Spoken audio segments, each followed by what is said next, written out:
Bismillahirrahmanirrahim. Assalamualaikum warahmatullahi wabarakatuh.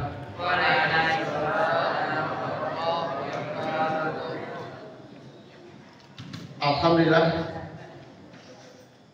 Alhamdulillahilladzi anzala al-Qur'an hudan lin-nasi wa bayyinatin minal huda wal furqan. Asyhadu an la ilaha illallah wahdahu la syarikalah wa asyhadu anna Muhammadan abduhu wa rasuluh. Allahumma shalli wa sallim wa barik ala sayyidina wa maulana Muhammadin nabiyil karim. Yang kita hormati Bapak Kepala Sekolah dengan satu pesaman, Bapak dan Ibu Wakil Kepala Sekolah, Bapak Ibu Wali Kelas, dan seterusnya Bapak Ibu serta pegawai tata usaha yang hadir pada malam ini, dan semua pada anak kami yang tadi atas siswa-siswi kelas berasrama dan sekitar kompleks masa Pesaman yang pada malam ini berkesempatan hadir di Masjid Darul Ulum SMA 1 Pesaman. Pertama sekali puji syukur kita panjatkan kepada Allah Subhanahu wa taala, di mana pada malam ke-14 hari ini kita masih diberikan kesehatan, ya, malam ke-14 Ramadan kita masih diberikan kesehatan dan kesempatan oleh Allah Subhanahu wa taala untuk menjalani ibadah qiyamul lail, yaitu ibadah di malam-malam Ramadan. Mudah-mudahan kita tetap diberikan kesehatan dan kesempatan untuk menyelesaikan ibadah Ramadan yang berkah ini, yang penuh ampunan, sehingga kita dapat melewati ataupun keluar dari bulan Ramadan ini dalam keadaan bersih kembali, seperti yang disampaikan dalam hadis bahwa barang siapa yang melaksanakan ibadah Ramadan dengan penuh perhitungan, penuh keimanan dan perhitungan, maka akan diampuni dosa-dosanya yang telah berlalu, ya, sebagaimana dia seperti bayi yang baru terlahir kembali.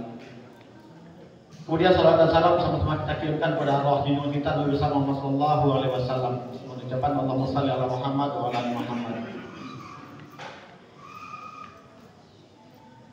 Bapak Ibu dan anak kami kaum muslimin dan muslimat yang berbahagia, untuk malam ini, ya, mungkin apakah sudah pernah dibahas atau belum, tapi tidak masalah kalaupun berulang topiknya, karena pada prinsipnya kaji itu adalah berulang-ulang dan harus diulangi terus. Apa kaji dek? Berulang. Rasa jalan dek bertakwa. Cuman mungkin kita ngambil topiknya sekarang adalah puasa sebagai sarana metamorfosisnya orang yang beriman. Puasa sebagai sarana metamorfosisnya orang beriman. Sebagaimana yang kita ketahui dalam surat Al-Baqarah yang mewajibkan tentang puasa, kita ulang-ulang lagi. Bismillahirrahmanirrahim. Ya ayyuhalladzina amanu kutiba alaikumus shiyam kama kutiba alal ladzina min qablikum la'allakum tattaqun. Wahai orang yang beriman, telah diwajibkan kepada kamu berpuasa sebagaimana telah diwajibkan kepada orang-orang terdahulu atau orang-orang sebelum kamu.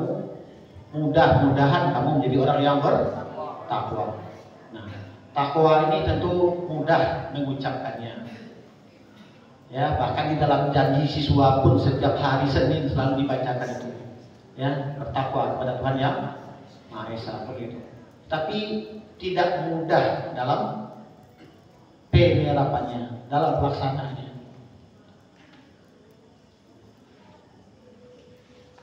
Takwa secara umum kan kita sering mendengar penjelasan daripada ustadz ataupun ceramah-ceramah para ulama kita. Takwa itu berarti kita berhati-hati, ya, dalam menjalani kehidupan. Ya, ada rasa takut untuk melanggar perintah Allah. Ya. Sehingga kita sangat berhati-hati menjalankan segala perintahnya dan menjauhi segala larangannya. Seperti itu. Kalau kita istiqomah dalam menjalankan perintah Allah dan menjauhi larangannya, maka insya Allah kita akan mendapatkan atau berhasil meraih titel takwa itu. Nah, kita kaitkan dengan judul tadi. Bagaimana puasa merupakan sarana metamorfosis orang yang beriman. Kita ini adalah makhluk yang lemah. Manusia adalah makhluk yang dhaif. Sedangkan Nabi Adam saja, nenek moyang kita, sudah di dalam surga, dia masih saja bisa tergelincir oleh godaan setan, kan gitu. Dan itu pun hanya satu saja kesalahannya, yaitu melanggar larang Allah. Wala taqraba hadhihi sajarah, dan janganlah kamu dekati pohon ini. Tetapi setan membisikkan, Allah melarang engkau mendekati pohon itu yang kita sebut namanya pohon khuldi, kan gitu. Pohon khuldi. Dan itu buahnya buah khuldi. Nah, kata iblis, bisikan-bisikan iblis tadi, Allah melarang engkau memakan itu supaya engkau tidak kekal dalam neraka.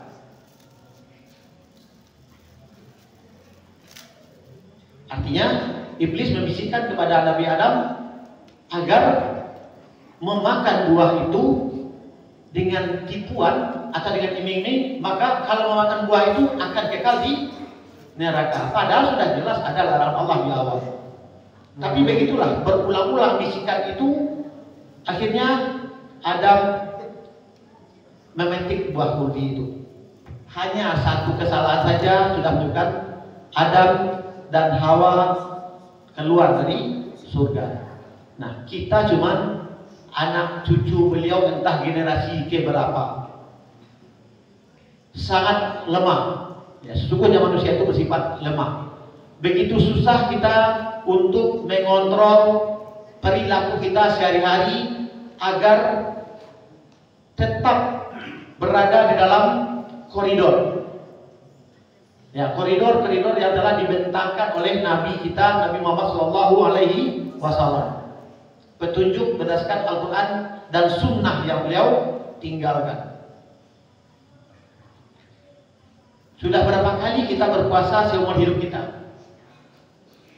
Apakah setelah berpuasa itu, setelah berlalu Ramadan, bisa kita mempertahankan tidak melakukan kesalahan apapun? Bisakah kita bertahan, istilahnya tidak pernah melakukan kesalahan apapun menjelang Ramadan berikutnya? Saya rasa impossible. Ya, mungkin berpilih-pilih istilahnya manusia di permukaan bumi ini yang mampu mempertahankan atau mampu istiqomah dalam kebaikan dan menghindari dosa dalam 1 tahun dari Ramadan ke Ramadan. Nah, boleh dikatakan kita bergelimang dengan dosa. Kalaupun tidak dosa besar, dosa-dosa kecil banyak yang kita lakukan. Nah, mari kita lihat pelajaran yang diberikan oleh Allah SWT melalui makhluknya yang kita sebut kupu-kupu. Ya, karena Allah akan memberikan pelajaran dalam berbagai cara. Bahkan di dalam satu ayat Allah menyatakan, sesungguhnya Allah tidak malu memberikan pelajaran atau membuatkan perumpamaan dengan seekor nyamuk. Allah tidak malu membuatkan perumpamaan untuk kamu, untuk kita manusia ini dengan seekor nyamuk. Ternyata setelah diteliti memang nyamuk itu luar biasa. Setelah diteropong, bagaimana struktur belalainya sehingga mampu menerobos pori manusia, menghisap darah dari dalam pembuluh kapiler kita tanpa istilahnya meninggalkan bekas, tanpa meninggalkan jejak. Tahu-tahu kita sudah merasa gatal saja, nyamuk sudah kenyang, dia terbang kembali. Seperti itu. Itu pelajaran dari seekor nyamuk. Allah tidak malu membuat perumpamaan dengan seekor nyamuk bagi orang-orang yang berakal. Nah, kita lihat bagaimana kehidupan kupu-kupu. Kupu-kupu dewasa dia akan menghasilkan telur. Tentunya setelah melakukan perkawinan, kan begitu. Telurnya kemudian diletakkan apakah di permukaan daun, ya, pada bunga, ada pada kulit pohon. Dalam beberapa hari telur akan menetas menjadi apa? Telur kupu-kupu akan menetas jadi larva. Larva itu dalam bahasa kita sehari-hari kita sebut ulat, ule, iya kan? Bermacam-macam kupu-kupu itu menghasilkan bermacam-macam jenis, menghasilkan bermacam-macam jenis ulat juga. Beda kupu-kupu tentu juga berbeda ulatnya. Ada namanya ulat apa? Ulat cilako, apa istilahnya? Ulat yang jika tersentuh bulunya menimbulkan gatal. Tersentuh ya, kita nggak digigitnya, hanya tersentuh oleh kita bulunya menimbulkan gatal. Nah, coba lihat. Ada yang kita yang suka dengan ulat, suka bermain-main dengan ulat, apalagi perempuan. Menempel saja satu ekor ulat hijau itu atau ulat bulu itu di jilbabnya, itu mungkin lonjak-lonjak menjerit-jerit ketakutan. Seperti istilahnya dikejar ular, padahal cuman ulat. Begitu menjijikkan, begitu menggelikan atau mungkin menakutkan. Kemudian dari segi perilaku, apa makanan dari ulat itu? Ulat memakan daun, memakan segala apa yang kita tanam. Daun, pucuk, bunga, bahkan juga akar, batang, apa yang bisa dimakan oleh ulat itu akan disantapnya. Mungkin daun pintu yang tidak bisa dia makan. Segala jenis daun dia makan kecuali daun pintu. Sampai badannya bengkak, ya kan? Sehingga ulat itu disebut sebagai hama bagi manusia. Karena merusak tanaman pangan kita. Apa yang kita tanam akan dirusak oleh ulat. Begitulah kita memandang ulat sebagai makhluk yang menjijikkan, kita memandang ulat sebagai hama yang harus dibasmi.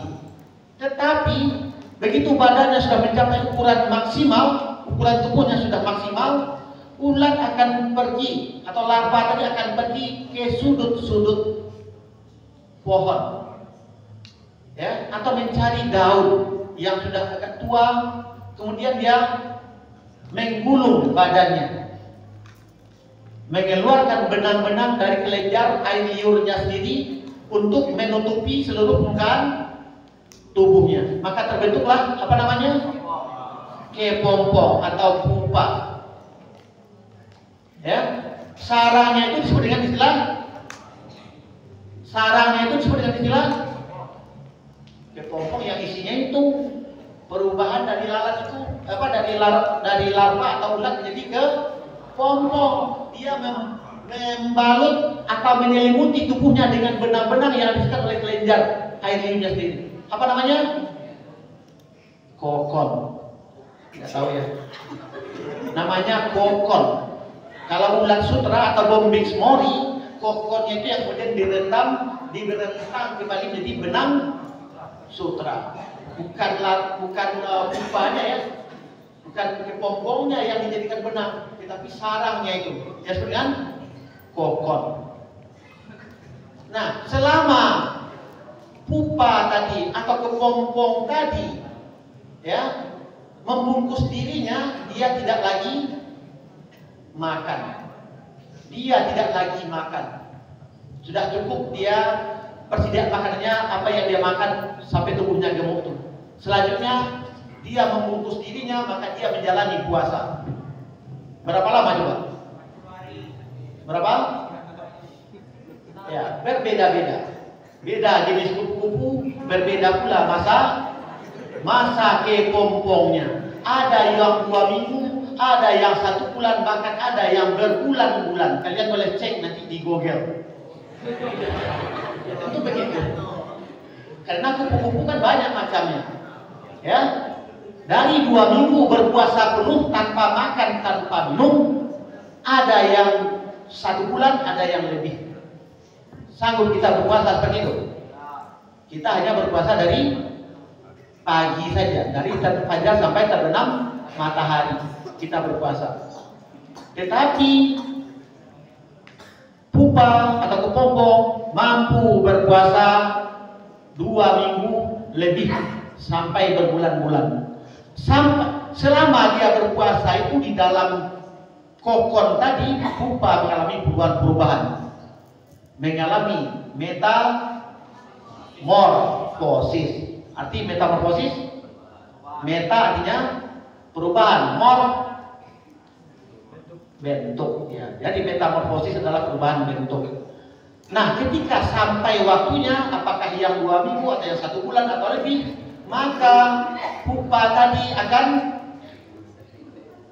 memecah kokonnya atau sarangnya itu, putus-putus itu. Entah bagaimana kekuatannya, seperti apa ya, seperti anak ayam keluar dari cangkang menetas.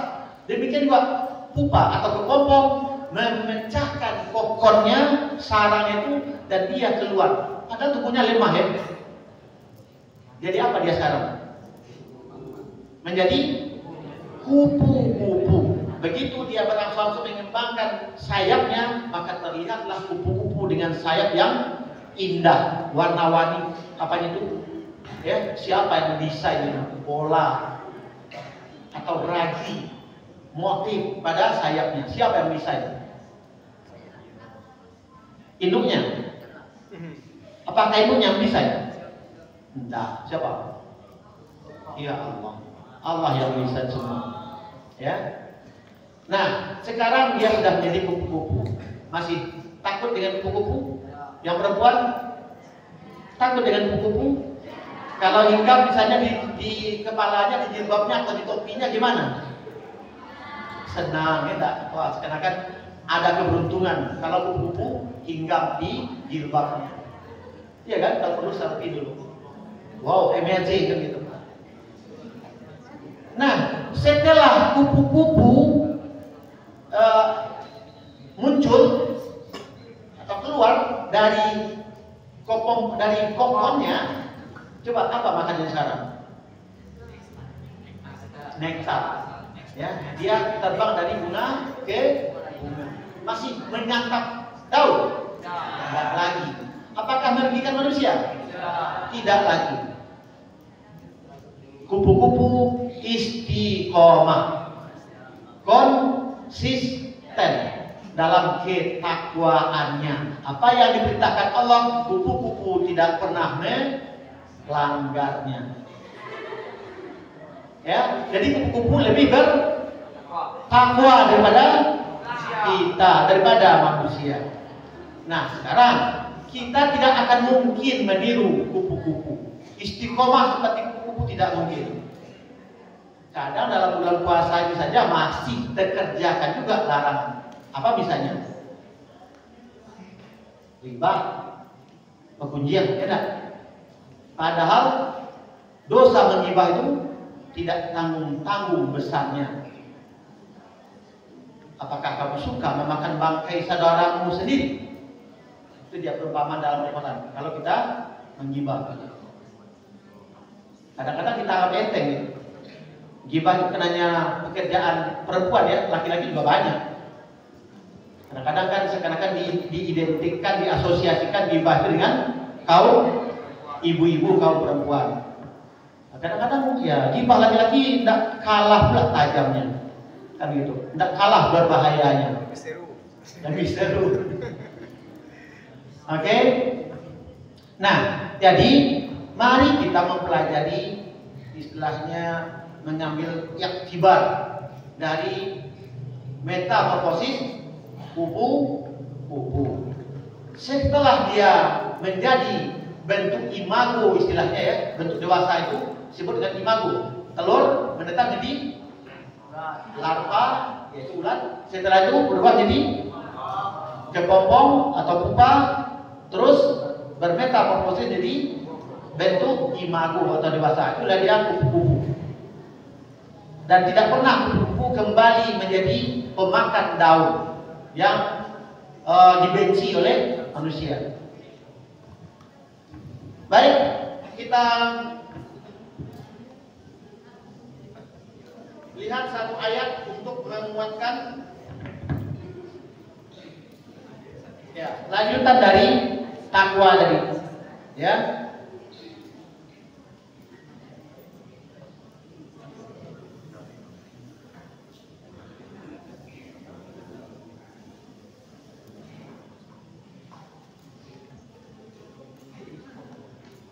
Nah, jika kita bacakan dalam surat Al-A'raf 200, ya, 201, wa imma yanzaghannaka minasyaitani nazghun fasta'idz billah innahu sami'un alim. Dan jika setan datang menggodamu, maka berlindunglah kepada Allah. Sungguh Dia Maha mendengar, Maha mengetahui. Apa tugas setan? Menggoda manusia. Siapa saja setan itu? Setan itu siapa saja?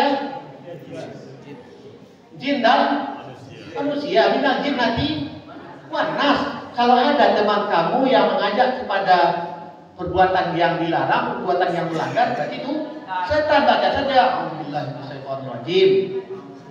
Fasta'idz billah.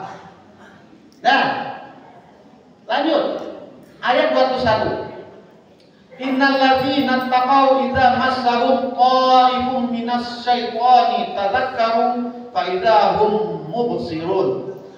Sesungguhnya orang-orang yang bertakwa apabila mereka dibayang-bayangi pikiran jahat dalam kurung berbuat dosa dari setan, mereka pun segera ingat kepada Allah.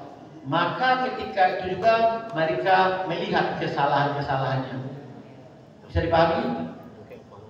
Sesungguhnya orang yang bertakwa itu apabila terlintas dalam pikiran kita untuk berbuat dosa atau pikiran jahat dari setan, maka dia segera ingat kepada Allah.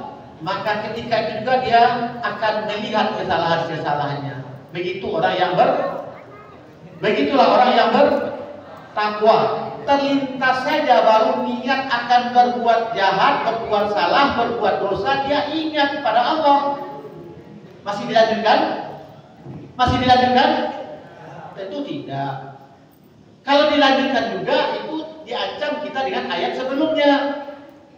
Masih dalam surat Al-A'raf 176, berapa tadi itu?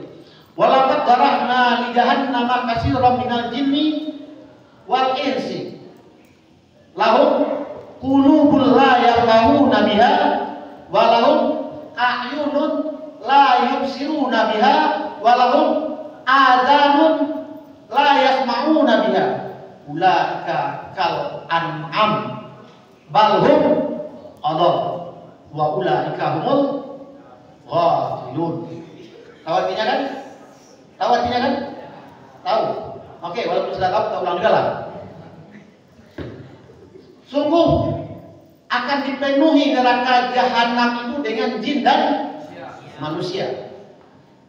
Walau qulubul la yafqahuna biha. Mereka itu diberi hati tetapi tidak pernah memikirkan, tidak mau merenungkan. Walau a'yunun la yubsiruna biha. Mereka diberi mata tetapi tidak memperhatikan. Kita melihat ya. Punya mata semua orang pasti melihat, tapi belum tentu memperhatikan dengan renungannya. Walahum adzanun la yasma'una biha. Mereka punya telinga tapi tidak mau menyimak, tidak mau mendengarkan ayat-ayat Allah ataupun perintah dari Nabi. Ulaika kal an'am, mereka itu seperti binatang ternak. Balhum adall, bahkan lebih hina daripada binatang ternak. Wa ulaika humul ghafilun. Mereka itulah orang-orang yang ulaika humul ghafilun, merugi. Mereka itulah orang-orang yang merugi. Nah, itulah ancaman bagi orang yang tidak mau mempergunakan hati, mata maupun telinganya untuk merenungkan ayat-ayat Allah dan mematuhi perintah-perintahnya, menjauhi larangnya. Jadi semoga kita mampu menjalani metamorfosis untuk diri kita, membawa perubahan pada yang lebih baik setelah Ramadan. Ya, kalau akan 100% meniru kupu-kupu, tidak akan sanggup kita, kalah kita dengan kupu-kupu angkat tangan kita. Kupu-kupu tidak pernah makan daun kembali. Kita setelah puasa apakah akan kembali berbuat dosa? Mudah-mudahan tidak, tetapi tidak akan ada jaminan manusia bebas dari dosa selama 1 tahun ini. Maka itulah kuncinya tadi. Setiap kita akan melakukan perbuatan dosa, ingatlah Allah. Seperti itu. Mudah-mudahan menjadi pelajaran ataupun pengingat bagi kita bersama, termasuk bagi yang menyampaikan, ya, Ustadz dadakan. Semoga bermanfaat sehingga Ramadan dapat membawa kita ke arah yang lebih baik dari tahun ke tahun. Demikian saja, mohon maaf kalau terjadi kesalahan-kesalahan atau ada kekurangan. Billahi taufiq wal hidayah. Assalamualaikum warahmatullahi wabarakatuh.